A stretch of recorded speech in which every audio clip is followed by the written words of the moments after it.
I met Lester back in January of 1980. It was a long time ago. And the impact it's had on every aspect of my life has been nothing short of extraordinary. You know, we all know that as we go through life, there are challenges and difficulties and tough moments and all that. And so what's happened as a result of my meeting Lester and learning his process of releasing, letting go, is that as I've navigated through life's inevitable twists and turns and difficulties, I was able to maintain a sense of centeredness and calmness throughout that has enabled me to make better decisions, remain present, and always land on my feet, whatever was going on. There's just a deep knowing that everything's okay, that things are unfolding as they should. And this was the wisdom of Lester's teaching and the wisdom that results from the releasing, from the letting go, from the process that he shared with us and shares with the world. And he didn't actually know what happened to him at first. He had to do a little bit of reading and research to understand what had happened to him. But he stumbled upon the process and took it to its ultimate conclusion and realized the truth of not only who he was, but the truth of who we all are, because we're not different, we're human beings. And so after that, his life became about sharing what he had seen and what he had learned with others. The most important message from Lester, it's actually pretty easy to answer that. And he would say this all the time. And for me, it would drive me crazy because there was a part of me that knew it was true. And there's a part of me that wasn't seeing it. And what he would say is, you already are that. Everything that you are seeking in the world, happiness, joy, peace, that's your basic nature. So there was a part of me that resonated deeply with that because it was a small part of me, but it was sort of touching upon a truth that at some level I knew. But the frustration with it was I certainly wasn't experiencing that because my experience was, well, I'm not experiencing happiness, joy, and peace inside. I'm experiencing challenges and difficulties in life. The beauty of his teaching and the extraordinary, profound insight of Lester's understanding was this almost a key to how do I experience the truth of what he said. And so the releasing that he taught us was how to let go of the wants, the desires, the things that we're seeking in the world, which at first didn't appeal to me because I wanted things in the world. I wanted success. I wanted to have more money. Those things were important to me. And, you know, having a great family and all that. What I learned was, as I was letting go of these limitations and the negative thinking, what was happening in my life, things were getting better all the time. Things were getting better and easier. And Lester would say, abundance is the natural state of things. If we let go of our negativity and our feelings of lack, abundance shows up without effort. Now, that sounded great, but would it really happen? But the beauty of Lester's teaching was that you don't have to believe any of that. Take the process, begin to let go, and experience truth for yourself. If you like it, do more. If you don't, you can stop. I don't know anyone in my years of releasing, and I've taught releasing to thousands of people, who ever didn't love releasing, who didn't love letting go, because it allows us to be freer. But with that teaching, I began to discover the truth. It took me a while because I'm going to admit, a slow student. But what I discovered was the truth of what Lester said, that the more of the limitations we let go of, the more sense of lack that we let go of, the more we recognize our true nature, our true being, happiness and joy. And then, so life becomes beautiful because things flow more eloquently, more beautifully, more along the lines of what you want. And when they don't, when things happen, you're okay with it.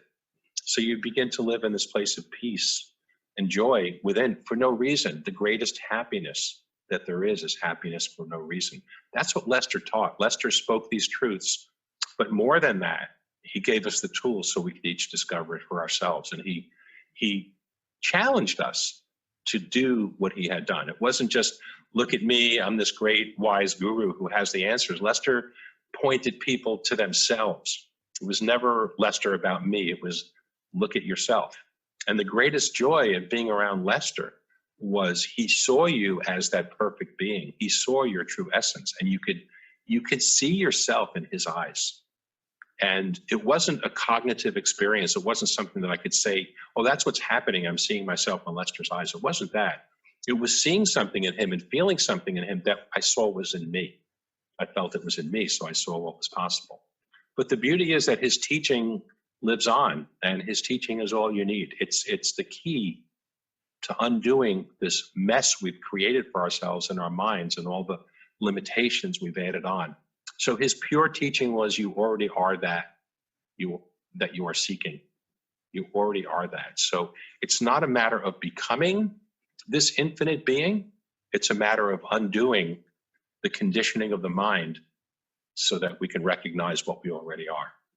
That's really what it is. And part of his teaching was, when you quiet the mind, your true self will be recognized, will be realized, will be revealed when the mind gets quiet. It's almost like if there's a pond and the surface is very turbulent, you're not going to see beneath the surface, but when the surface of the pond gets still, you can see to the depths. That's what releasing does, allows you to see to the depths of who you are. And it's truly the greatest discovery any human being could ever make. And it's what all of us are looking for. Whether we know it or not, we're looking for that ultimate happiness. So as we begin to release, we feel happier, freer, and lighter, and life begins to flow more and more in accordance with our deepest intentions. So all of that is wonderful. But what happens then is, so we're living a better life, not complaining about any of that, but we get caught up in that, and we still see ourselves as this limited being. We still identify as being this limited being, and ultimately that's not who we are. So to the degree we're identified as this seemingly separate self, there is suffering. There are things that don't go well. So the real goal, the realization Lester had, and what he encouraged us with every way he possibly could for us to do when he said go all the way, is just keep releasing. And when you feel wonderful and great, that's fine, but go beyond that. Discover your true essence beyond that. Let go of the attachment to experience and good things. And that scared the hell out of me. Why would I want to let go of my attachment to good things? But I did it anyway, eventually. It took me a long time. When I did, here's what I discovered. The good things, the best part of life, it doesn't go away. It's thoroughly enjoyable, but there's no attachment to it, which means you're freer to enjoy it because you're not worried about it going away. And your happiness is not conditioned upon what happens. Anybody can be happy when things go well, but when things don't go well, when things are happening in the world as they are now that are very disturbing to people, being able to be at peace with all that and accepting that because you know who you are, you know your true nature, that's a great gift. You know that you're ultimately not this body or this mind. That's just a garment you're wearing now. It's a vehicle you're in. But ultimately, it's not who you are. But that only matters if you can see it and experience it. To believe it doesn't help. Maybe it's a good start, but it's experiencing the truth of our eternal nature. That's where real peace and happiness lies. And in that, you can thoroughly enjoy life. You can thoroughly enjoy it. There's one other story I remember about Lester that touched me very deeply, and it was shortly after my father had died, and a group of us who were in the teacher training, we were in Phoenix, that's where the office was at the time. We went out for lunch, and I happened to be in the car with Lester, and we got back to the office, and before we got out, he said, "I want to ask you a question." "Sure, what is it, Lester?" And he knew my father had died maybe a few weeks earlier, and he said to me, "How are you?" And he asked it in a way where I could feel the love of a father for a son. Like, how are you doing? With such love and such caring. And I was so moved by that. I felt like my father was present in the car with us at that time. And just like, "Are you okay? You're going to be okay. This is fine." And I told him in that moment, and I was very moved by it. I had a dream about my father the night before, and I shared it with Lester, and I said, "I saw him. He looked wonderful, but we never spoke, but there was something he wanted to tell me, and I don't know what it was." And Lester said to me, he wanted to tell you that he's okay, and that he doesn't want you to think of him as being gone because he's not gone. And ever since that moment, I realized my father was not gone. And it's a wonderful connection I still feel with my father to this day. But it was Lester's gift and Lester's understanding that to not think of not separate myself from him, but to feel that connection. From a different point of view, we can see beyond it. He said, when you can see beyond it, it will just follow your thinking. And so there would be talks stories of him teleporting. He'd be somewhere and instantly he'd be somewhere else, or water appearing where there was none. Those kinds of things were fairly common for him. And at first I listened to them with a certain degree of skepticism, because that's just how my mind is. Over the years, I came to know people who were with Lester in those days, and they would share things with me that absolutely corroborated everything he was saying.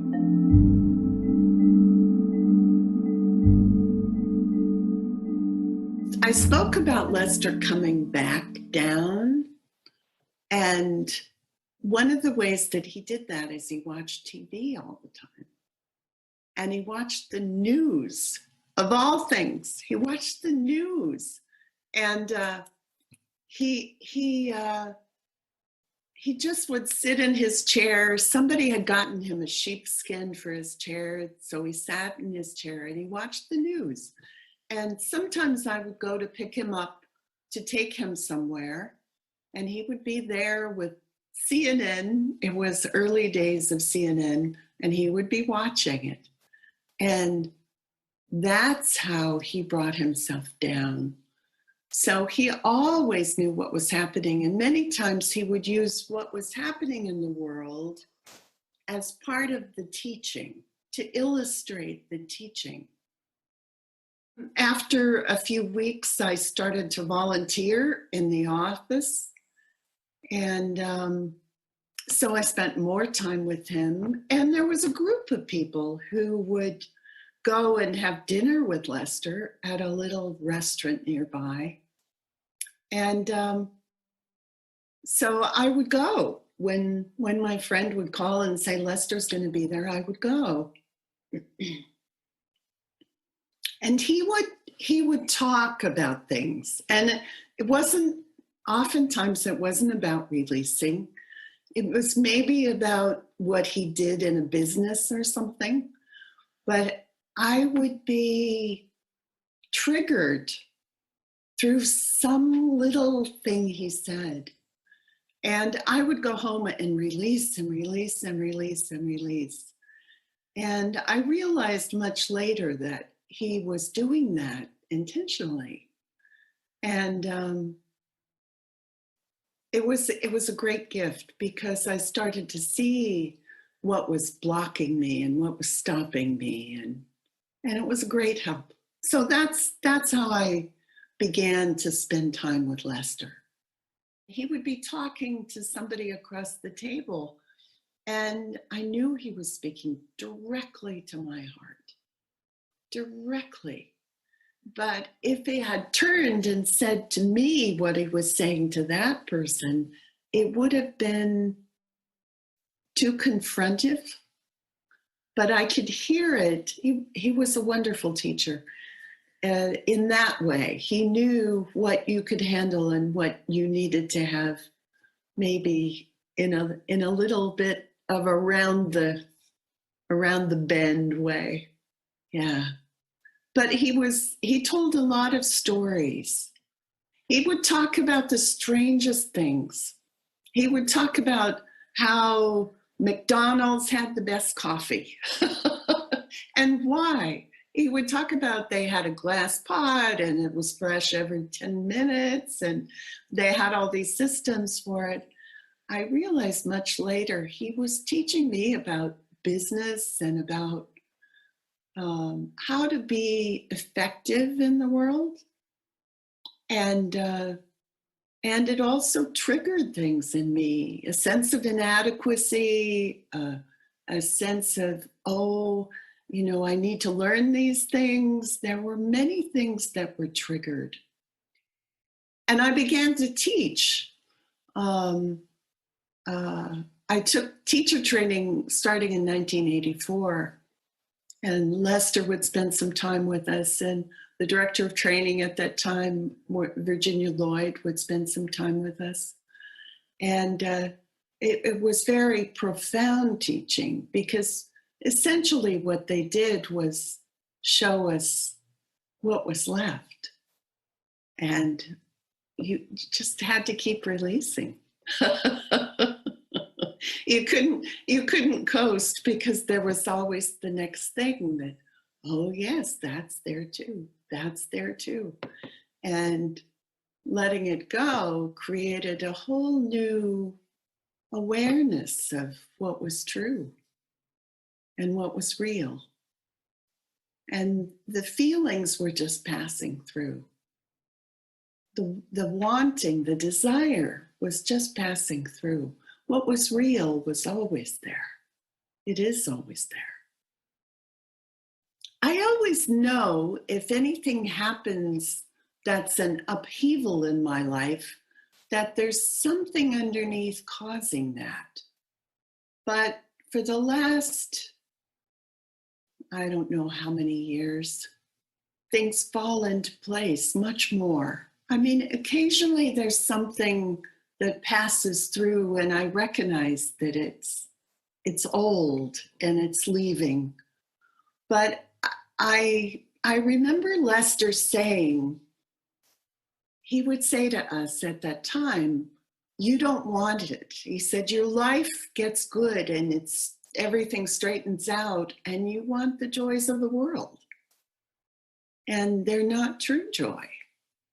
And I can remember him, it almost felt like he was disappointed in us and he didn't really, and that's probably projection because I don't think he felt disappointment at that time. Maybe he did. I don't think so. But he really wanted us to want freedom. He really was, that was always what he was doing. When he spoke to us, it was always bringing us to heading toward the right direction. And it was always for freedom or imperturbability, as he called it. To me, it's freedom. Oftentimes when he said things, he was talking to me or to whomever he was speaking to rather than about what it appeared to be. He was trying to trigger something in us. But what he said about all that was that they stopped releasing and they would only release when he was there. So he broke it apart. And it stirred a lot of people up. You know, it really stirred a lot of people up. And I think when he worked with us, we were stirred up, but in a good way.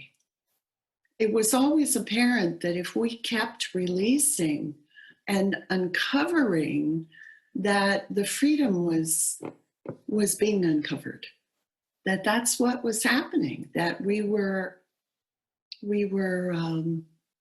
cleaning the mirror, so to speak. Yeah. Oftentimes, we would be sitting in a little cafe, that's usually where we were, when he was talking. And he said numerous times, you know, I always say the same things. And one of the main things he said was, thou art that. Meaning, you are the truth of it all. You are that, capital T. And he said that a lot. We were sitting there talking about, you know, the political situation in the world at the time, or whatever it was, how to make coffee at McDonald's. He told us about a chain of restaurants he had in New York around the time of World War II, and how he made them a great success.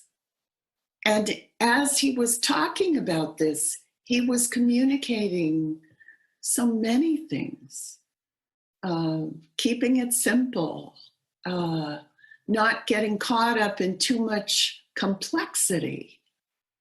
His menu was very small. His atmosphere in the restaurants was very cozy, and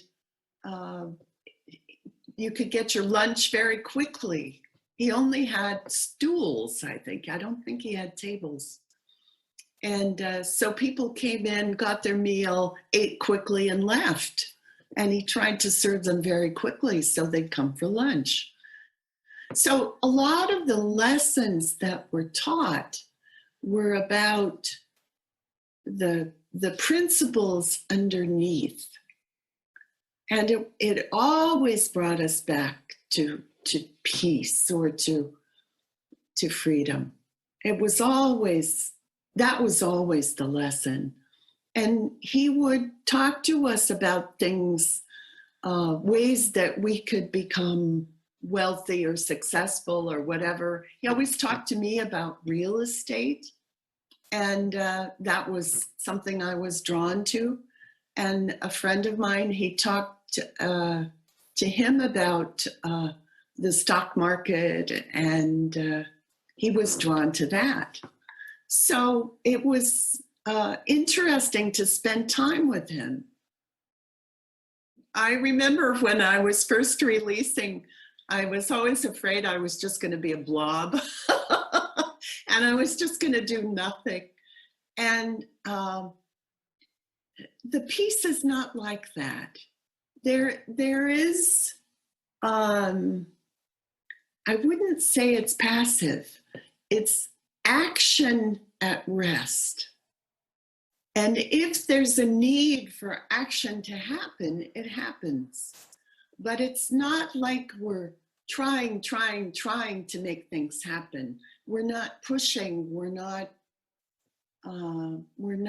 efforting.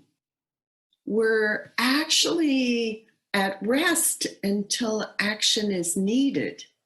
And then it's very easy and very simple to have it happen. Yeah. That's why I think life is so pleasant when you've released the old conditioning and the old programming. You don't become someone you weren't. You become more of who you are. Your talents are freed up. Your creativity is freed up.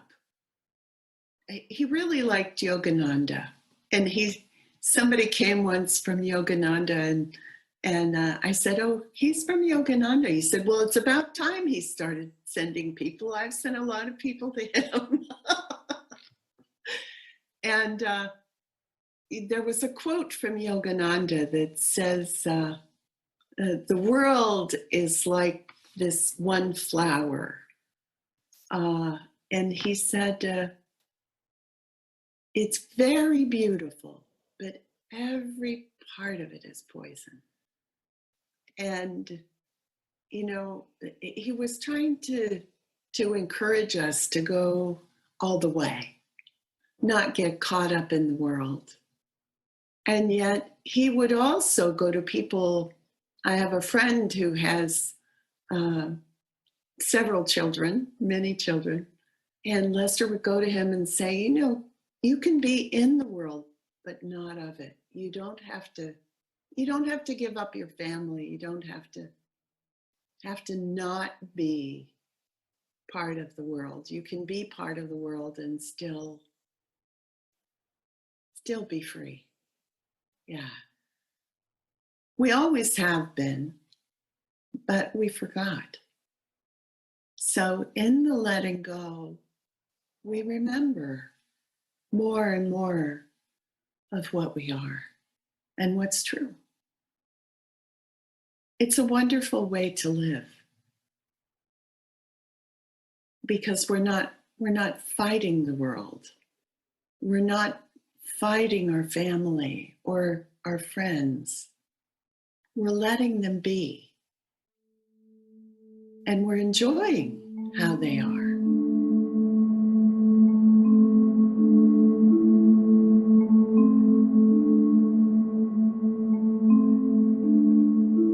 In the very early days of learning to release and releasing, laughter was like the way of letting go. So I didn't know that until I took the course, but there was always this tremendous laughter. So I'm with my friend Judy. I had just picked her up at the end of the first weekend. And we were actually on a bus on 3rd Avenue going to a movie with some other friends. And then Marcia whispers something in Judy's ear. All of a sudden, there is this tremendous laughter erupting from Judy. Judy, she was a performer, and she had just this enormous voice, just this enormous, beautiful voice. And all of a sudden, she is laughing and laughing and laughing. I start laughing, our friends start laughing, and then the laughter starts in the front of the bus all the way back to the bus. And all of a sudden, the whole bus is laughing. And it was really my introduction to releasing. In terms of how releasing basically saved my life. I had really found the bottom in my life, emotionally and action-wise. So learning releasing and really using the process, the releasing process, to undo all the stupid decisions I had made from the time I was born, it really saved my life. Saved a lot of people's lives. A part of me felt that because Lester was around her, Lester was here, that was not a guarantee, but that meant bad things would not happen. Boy, was that wrong. Because it wasn't about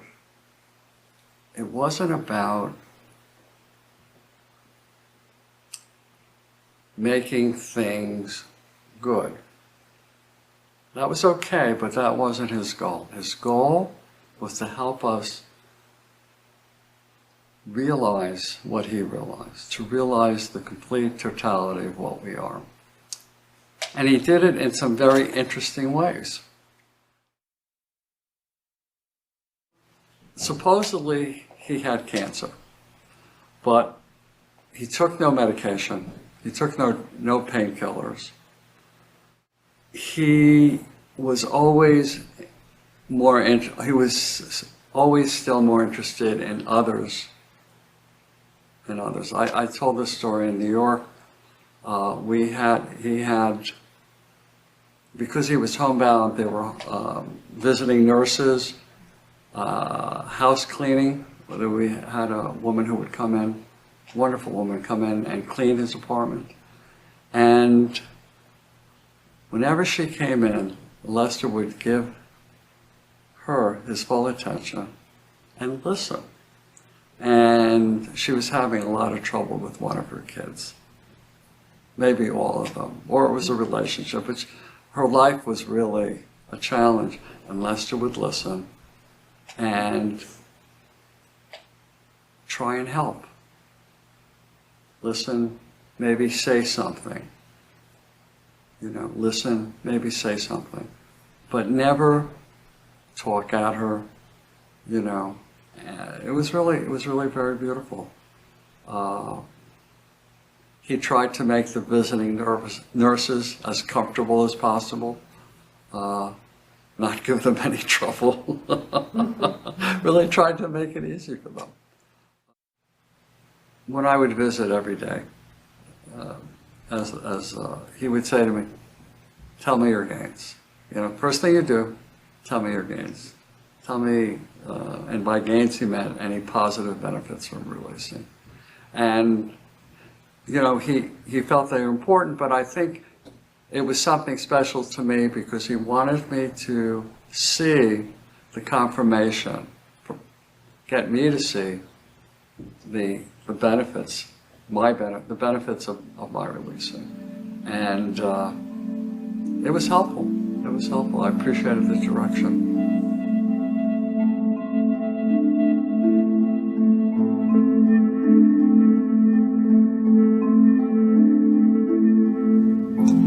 He didn't have a preaching sense. He didn't ask you to come back with he was giving you a gift, a meal, If you take of it, it's of your choosing. And so that's the most I can say, is that that freedom was part of who Lester was in everything.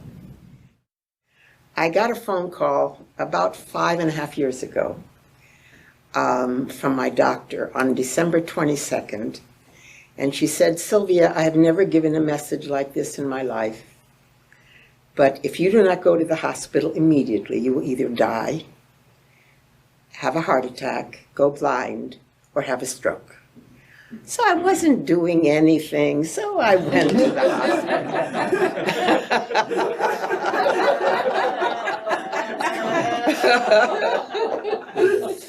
When I got there, a nurse came up to me when she said, I had a pituitary tumor in my brain. And she said, I had the same thing you have, but I got pregnant and it disappeared.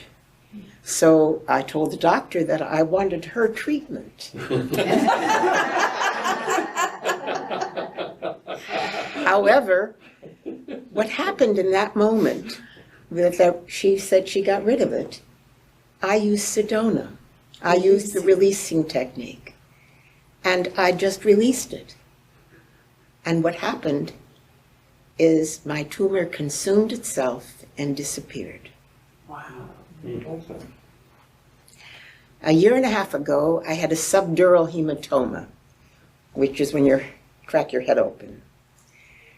And when you have a subdural hematoma, usually the blood runs quickly, and wherever it runs, it destroys your brain. In my case, it congealed. After it congealed, it consumed itself and it disappeared. And I've gotten rid of diabetes, I've gotten rid of kidney stones, and when I recently had some blood on my left hip, the doctors don't know what it is. They say, go home and heal yourself.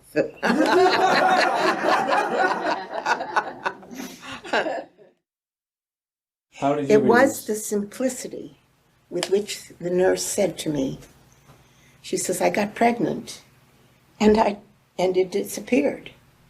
In that moment, and I am an actress, so I do relate to people very strongly. In that moment, it just internalized what she said to me, and I gave it back out again. It wasn't verbal. It was trusting in what she said and trusting in my own trust. I didn't know I was doing it. I just did it. And that's the secret. Just do it. He didn't let me know that he was teaching me. Even when he asked me to head Sedona, was such a shock, the Sedona being the institute itself, because I never thought of myself high enough in those terms. But it was like he was seeing what I wanted to be, not necessarily where I was, because I certainly didn't follow through. I can tell you this much. I found him to be a very loving man. The shy, I found him to be self-effacing. He didn't do any of his magical tricks to make me grow, because maybe what I needed at that time was just love. He gave me what I needed. And I think that's true of any master, is that he taps what people need and not what he is.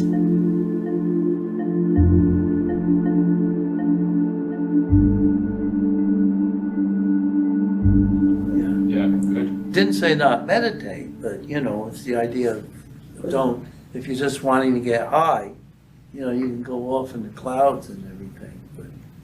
But in fact, even when he was doing the meditation, he said, meditate with quest. You have to have a question. You can't just say, oh, I'm the infinite beingness of the universe, and oh, how nice, and blah, blah, blah.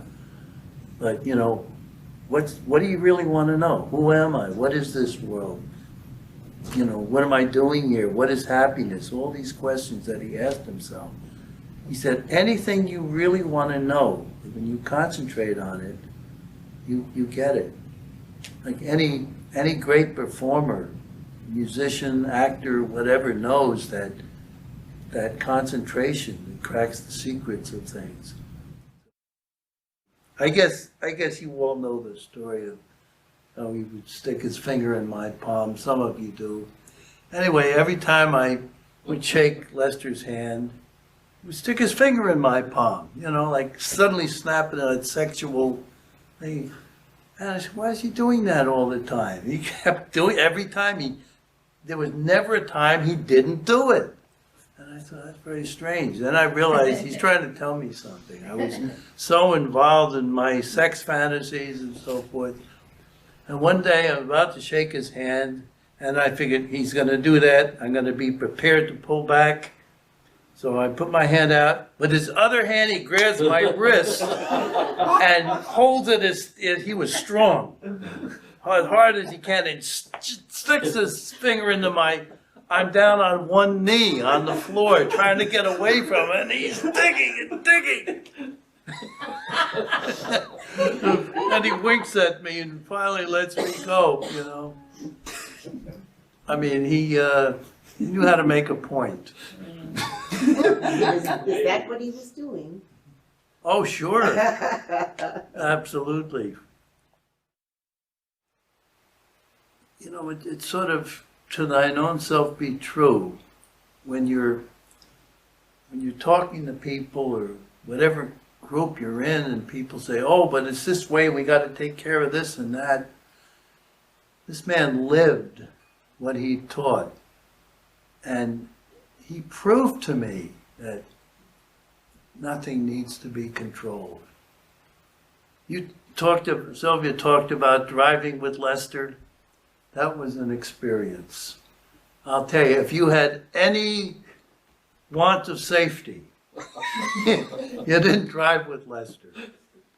There'd be an inch on both sides of go between two cars. He would zoom through at 60 miles an hour. And he was there very calm, you know, sort of watching you in a sense. And how he impacted me. All I knew is that whatever he had, I wanted. And I think what he tried to show me is that I already have that. There's no becoming any of this. So how do we do this without a gun to our heads? Step one. You know, step one of the method, like must want freedom more than you want anything. Yeah. That's it. So it's the one you want to. But the interesting thing about the method is we are in control. It's our decision. Either I want to control or I don't. It's my choice. Either I want approval or I don't. It's my choice. I want to be safe. First of all, the only thing we want to be safe from is our own thinking. So how stupid is that? Yeah, I mean, just sharing your own experience of what life is like now. I mean, you met Lester. Yeah, what is your reality now? My reality now? Well, I was telling a few people here, I just wrote a book called How to Be Your Beingness. All blank pages.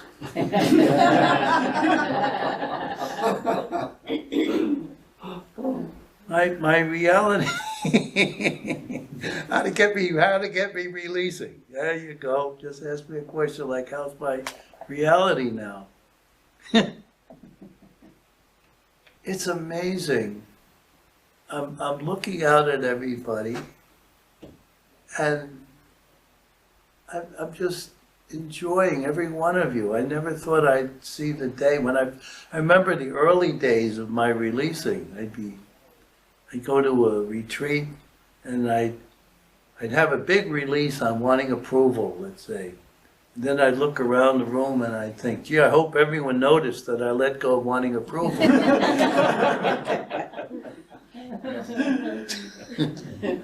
And now I couldn't care less. You know, my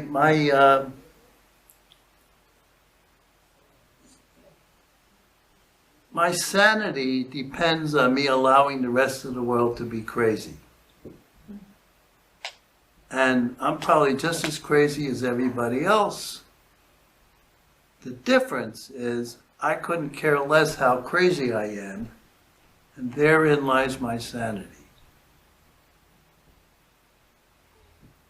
So I think that's one major difference that Lester has made for me. Well, I have to take responsibility. I have made for myself. But I remember the last time I felt something I didn't think I could handle. I had Lester's picture. I talked to him every day. I looked at Lester's picture. I said, Lester, you have to help me. And this is only a few years ago. And I distinctly heard him say, an infinite being doesn't need help. So that was the last time I asked him for anything.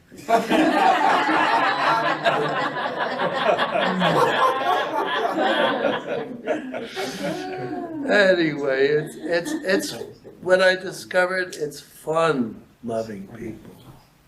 It sure beats the alternative. Yeah. Ralph, I think I heard you say a couple weeks ago, at Michael's birthday, that what what he represented to you, what that was. Oh, when I think of Lester now, he represents my free self. You know, it's not there's Lester out there and he's going to do this or that for me, but he is me. I mean, I see myself in 3 stages. I think I mentioned to someone before. My first stage, when I first started this, I was totally hating myself. I just realized I was the world's worst, and that's why I wanted so much approval. Then I swung the other way. I wouldn't want to be anyone but me. I felt really good. Okay, this is really working. Boy, am I glad I'm me. And now I find myself in a 3rd stage that everyone out there is me.